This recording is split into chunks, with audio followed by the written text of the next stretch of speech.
झारखंड के पूर्व मुख्यमंत्री और सरायकेला से बीजेपी के उम्मीदवार चंपाई सोरेन हमारे साथ हैं। चंपाई जी, इस बार कोल्हान से बीजेपी को बड़ी उम्मीदें हैं और उम्मीदों की वजह आप हैं।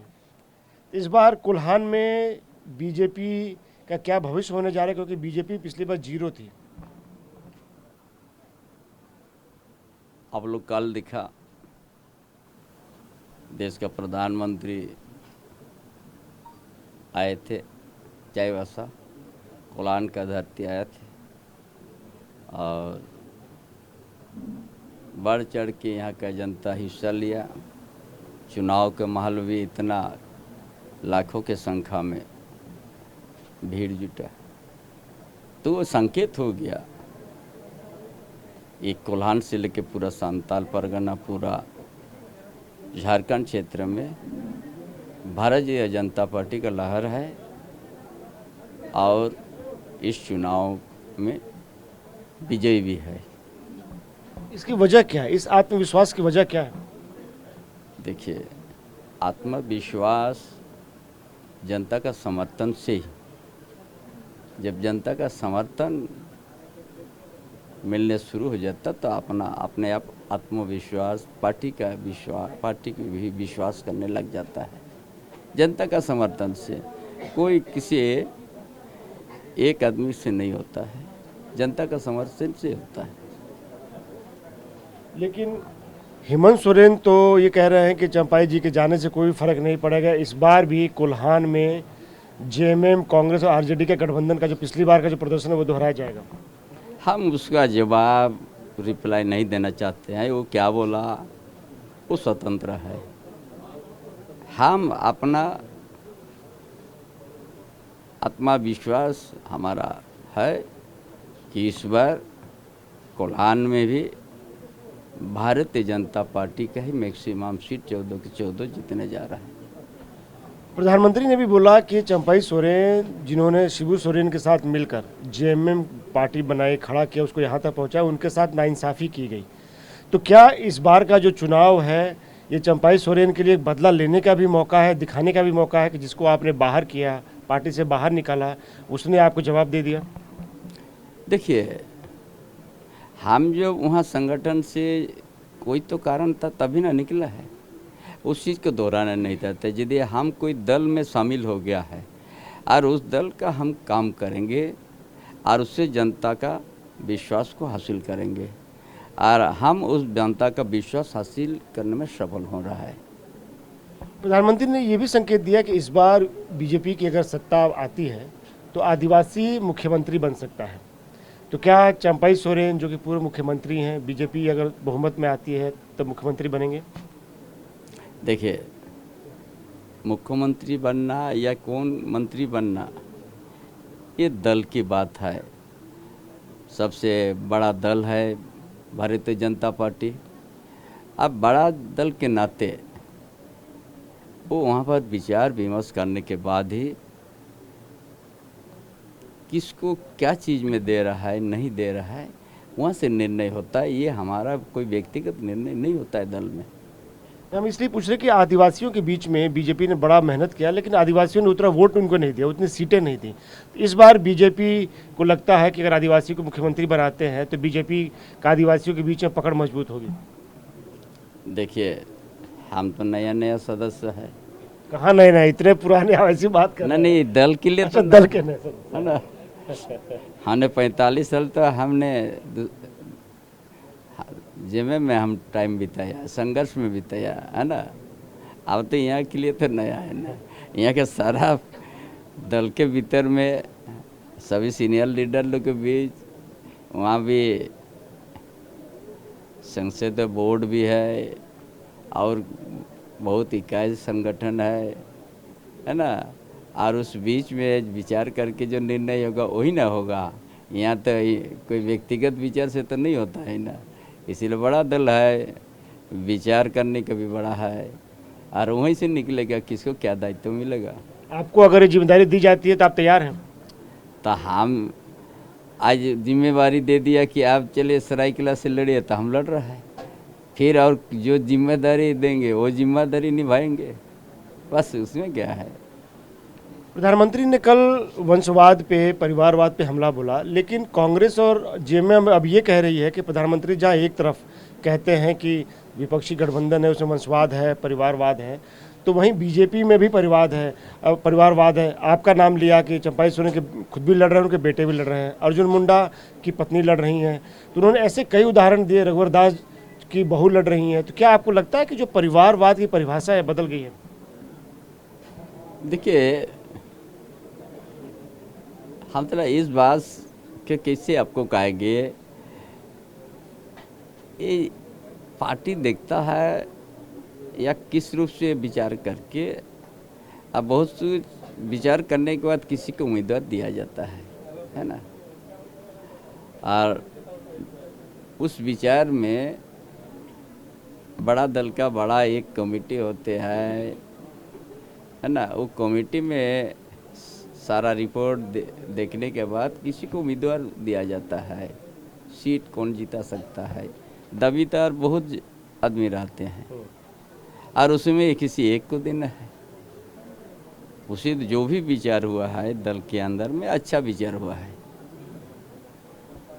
जब आप बीजेपी में आए थे तो हेमंत सोरेन ने कहा था कि ये पहले से सब तय था, पहले से बातचीत आपकी चल रही थी, तब आपको दुख हुआ था, आपने बहुत लंबा चौड़ा पोस्ट किया था। तो जो आपके दुख, जो नाराज़गी थी उस वक्त हेमंत सोरेन को लेकर, जिस तरह से आपको अपमानित किया, तो दुख नाराज़गी अभी है कि आपको लगता है चलिए ठीक है माफ़ कर दिया? जब हमारा निर्णय हो गया कि हम वहाँ से बाहर निकल गया है, हाँ, बाहर निकालने के बाद हम अपना स्वतंत्र है कि कोई भी दल में जाएंगे या नहीं जाएंगे, या काम करेंगे या बैठ जाएंगे घर में, वो मेरा व्यक्तिगत निर्णय होगा। और उसका ऊपर में ना किसी को हम दोष देंगे ना किसी को कुछ करेंगे। हम अपना जो निर्णय समझा, सही समझा, हम वही क्यों किया। आप कोल्हान के टाइगर आपको कहा जाता है। बीजेपी बार बार ये मुद्दा उठा रही है कि संथाल परगना हो या बाकी जो दूसरे इलाके हैं, वहाँ पे आदिवासियों की जो बहू बेटियाँ हैं उनको अपमानित किया जा रहा है, सुरक्षा नहीं है, बांग्लादेशी जो घुसपैठिए हैं वो आ रहे हैं, आदिवासी बेटियों से शादी करके ज़मीन पे कब्जा कर ले रहे हैं। तो आपको लगता है कि ज़मीन पे वाकई इतनी घुसपैठ है और इतने बड़ा मुद्दा है? सबसे बड़ा मुद्दा अभी झारखंड में यदि है तो बांग्लादेशी घुसपैठिया है। हम सर जमीन पर देख के आया है, कोई दूसरा बोले या नहीं बोले, एक एक तो बस्ती मिट गया है। वहाँ जो जिस बस्ती में आदिवासी लोग रहता तो उस जगह में एक घर भी नहीं बचा हुआ है, और किसी को नज़र नहीं आ रहा है कि नहीं आ रहा है। अब हम उस क्षेत्र में जाने के बाद वहाँ का आज आदिवासी समुदाय ने आज उन लोग का आवाज़ उठना शुरू हो गया कि आज एक आदमी तो आया ज़मीन में खड़ा होकर बोलने के लिए, विरोध करने के लिए कि ये अन्याय हो रहा है। कैसे नहीं है बहू बेटी के ऊपर में अत्याचार। धड़ाला से बाहर से आदमी आके, एक समाज है ना, आप भी कोई समाज में होते हैं और आप भी, आपका प्रयास भी रहते हैं कि हमारा समाज के बीच से हमारा लड़का के लिए हम बहू लाएंगे, है ना। ये पूरा देश में हम लोग का यही व्यवस्था है। यदि हमारा समाज का बहू बेटी सुरक्षित नहीं है, जबरन कोई ठाक ठोक के हर तरह से शादी राज की ज़मीन लूट रहा है और नहीं मानने से बूटी बूटी कर दिया है, 50 टुकड़ा तक हुआ है कि नहीं है? ये क्या सही है क्या? कितना को आज एसिड छींट देता है, जला देता है उस क्षेत्र में, नहीं स्वीकार करने से। मेरा बात स्वीकार करो नहीं तो आपको काट देंगे। इतना घटना होने के बाद भी आज यदि कोई कहेगा कि कुछ नहीं हो रहा है झारखंड में, ये कोई भी गरीब से गरीब आदमी ये अत्याचार को बर्दाश्त नहीं करता है। और इतना होने के बाद भी कोई बोलता है वहाँ पर कुछ नहीं हुआ है। आपके विरोधी कह रहे हैं कि बीजेपी इस मुद्दे को इसलिए उठा रही है ताकि ध्रुवीकरण किया जा सके, हिंदू मुस्लिम करके चुनाव जीता जा सके। भाई ये कहाँ हिंदू मुस्लिम का बात कहाँ से आ रहा है? हमारे आदिवासी के जमीन, आदिवासी का अत्याचार करने से हिंदू मुस्लिम का बात आ गया। ये बोलने से आदिवासी का जमीन लूटा जा रहा है, बांग्लादेशी घुसपैठ। ये बोलने से आप हिंदू मुस्लिम आ गया क्या? जब यहाँ संतारपन कास्ट करी अधिनियम है, आपका बहू बेटी का जबरन शादी करके रख रहा है या जमीन में कब्जा करने को उसको छोड़ दे रहा है। क्या स्थिति आई? न्यूज में आया था क्या, सामने मर्डी 2 बच्चा, कोई शादी कर लिया उसका बाद छोड़ दिया जमीन कब्जा करके। ये क्या ठीक है क्या? बर्दाश्त कीजिएगा। ये बोलने से हिंदू मुस्लिम होता है क्या? तब तो आदमी हमारा बात सुनने में कोई नहीं आता। क्यों आता है उमड़ के बरसात में भी? अरे कहीं तो कहीं दिल का दर्द है ना। बोलता है हिंदू मुस्लिम बहुत आसान शब्द है, लुटाते जाएगा, माने आदिवासी का जमीन लुटाता रहे, ये बोलने से हिंदू मुस्लिम बाहर। तो आपको लगता है कि जो अमित शाह ने कहा कि झारखंड में हर हाल में यूसीसी लागू होगा लेकिन आदिवासियों को उससे दूर रखा जाएगा, उन्होंने ये भी कहा कि जेएमएम की जो सरकार है, गठबंधन है, वो आदिवासियों के बीच में भ्रम फैला रही है कि यूसीसी आ गया तो आपकी परंपराओं को बंद कर दिया जाएगा, आपका अधिकार छीन लिया जाएगा? देखिए, कौन कह रहा है? कौन कह रहा है ये बात को? सरकार कह रहा है कि कांग्रेस कह रहा है, आरजेडी कह रहा है, कौन कह रहा है? भाई आदिवासी का बात करने से, रक्षा करने से कोई उसका दुखी हो रहा है क्या? आज झारखंड अलग राज्य का दर्जा भी मिला है तो भारतीय जनता पार्टी आज जब देश का केंद्र में, विदेश में कांग्रेस या भारतीय जनता पार्टी का सरकार बना, उस समय ही अटल बिहारी वाजपेयी ही झारखंड अलग राज्य दे दिया। ये झारखंड आंदोलन को समझा, लंबा संघर्ष को समझा। कांग्रेस तो सिर्फ गोली चलाने का काम किया आंदोलन के ऊपर में, कितना शहीद कराया है। वो तो कभी नहीं समझा झारखंड आंदोलन किस लिए हो रहा है, वो तो कुचलने का काम किया है। तो आपको लगता है कि यूसीसी का असर यहाँ ज़मीन पर है झारखंड में? देखो, गृह मंत्री है, हर चीज़ का आकलन करके बोला है, हर चीज़ को आकलन करके ही ना बोला है। तो आना चाहिए यूसीसी, झारखंड में लागू होना आप चाहिए। देश का गृह मंत्री ने बोला है तो सही है। एक सवाल सरना कोड को लेकर फिर से ये मुद्दे को उछाला जा रहा है कि सरना कोड आदिवासियों के लिए लागू होना चाहिए। आप इतिहास आपको पीछे ले जा रहा है। 1951 तक सरना धर्म कोड था, है ना, आदिवासी का अलग ये था। कौन ख़त्म किया है? कांग्रेस ने 1961 में ख़त्म किया है। किस मुंह से वो बोलता है ये सब? आप ही मिटाइएगा, आप ही उठाइएगा, उसका साथ गठबंधन करके। आप यहाँ आदिवासी का ओलचिक की लिपि को कौन किया है 8वां अनुसूची में शामिल? भारतीय जनता पार्टी, अटल बिहारी वाजपेयी और लाल कृष्ण आडवाणी ने किया है। कांग्रेस भी तो था केंद्र में लंबा, वो तो यहाँ का आदिवासी का अस्तित्व को ही मिटाने का उसका तो सोच था, और उसका सब खड़ा होके अब आदिवासी का बात करते हो। जो कभी आदिवासी हित में नहीं काम किया है कांग्रेस, और उसका साथ अब गठबंधन करके आदिवासी का उपलब्धि करते हो। क्या अब आपको लगता है कि सरना कोड लागू किया जाना चाहिए झारखंड में? हम जो पूछा, आप उस बात को क्यों उसको नहीं पूछ रहा है? 1951 तक जनगणना में आपका था, और 1961 में क्यों आप खत्म कर दिया है? ये कांग्रेस का राज का दिन है खत्म करने का, और उसका साथ अब खड़ा होके आप बात उठा रहे हो। पहले अलग हो जाइए उसके साथ। हर समय आपका ऊपर गोली चला है कांग्रेस। क्या सरना कोड लागू करने के पीछे एक मकसद ये भी है विपक्ष का, जेएमएम का, कांग्रेस का, जो मांग कर रहे हैं कि आदिवासियों को बांटा जा सके, डिवाइड किया जाए? कहे कौन बोलता है आदिवासी को बटेगा सरना कोड से? कौन कहता है? आप बताइए ना, कौन आपको बता दिया? आपको कौन बता दिया बटेगा? नहीं, ये कहा जा रहा है कि इसलिए भी मांग की थी कि आदिवासी बटे, किसका वोट साथ बैंक बटेगा? तैयार हो।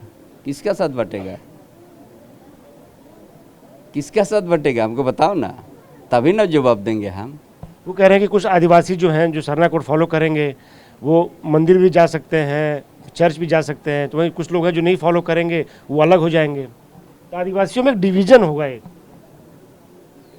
आप भी कुछ धर्म से जुड़ा हुआ है ना, हम भी कुछ है, एक साथ हम लोग बैठे हैं ना। दोस्ती बने से चलो, हमारा पर्व त्यौहार है, आप आइए, हमारा पर्व त्यौहार आइए, ये है कि नहीं ये संस्कार। तो इसमें बंटने का क्या सवाल है। आप हर चीज़ अपने दूसरा चश्मा से मत देखिएगा, है ना। हर चीज़ अपनो दूसरा एंगल से क्यों देख रहा है। अरे भाई, यहाँ हम संताल है, ये मंडल है, वो महतो है, ये कुमार है, लेकिन हम लोग सब एक साथ है। उनका घर में कोई फंक्शन होता है तो हमें निमंत्रण मिलता है, हमारा घर में कुछ होता तो हम निमंत्रण करते हैं। इसको किस दृष्टि से आप लोग देखते हैं, क्या आप जानना चाहते हैं हमसे, आप जानना क्या चाहते हैं। यहाँ तो सब लोग अलग अलग के हैं, लेकिन हम लोग सब एक है।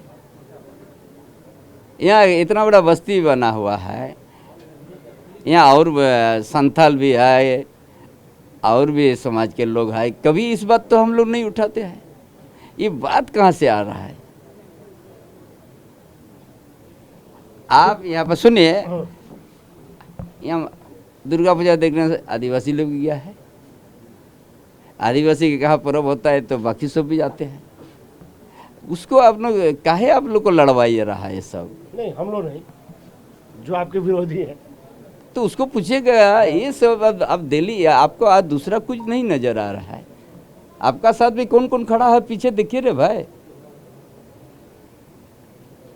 आपका साथ कौन कौन लोग खड़ा है पहले वो भी तो देखिए, उसका बात बोलेगा। खाली दूसरों का घर आप शीशा का घर बोलने से थोड़ी चलेगा, आपका घर भी शीशा के बना हुआ है, थोड़ा पत्थर उधर लगेगा टूटेगा ही। तो ये सब बात आप लोग। शुक्रिया हमसे बात करने के लिए। कैंसर गजेंद्र के साथ आनंद प्रकाश पांडे, TV9 भारतवर्ष।